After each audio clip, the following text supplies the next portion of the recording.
I make lists. Many, many lists.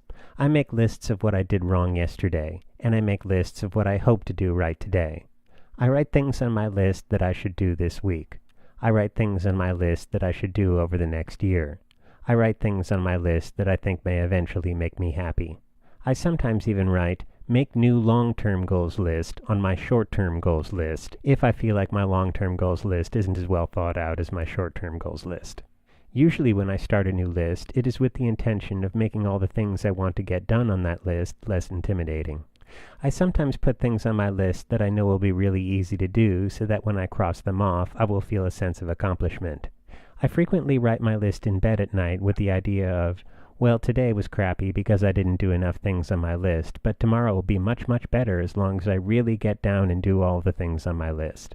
I also sometimes write a little note of motivation at the top of the list.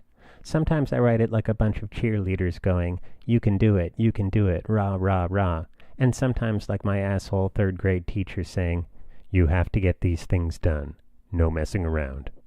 I am uncertain of my motivation for writing lists.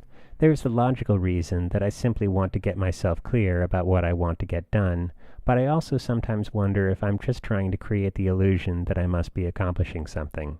Maybe I think writing a list will propel me into an alternate universe where I am a person who has an organized, exciting life and actually gets things done.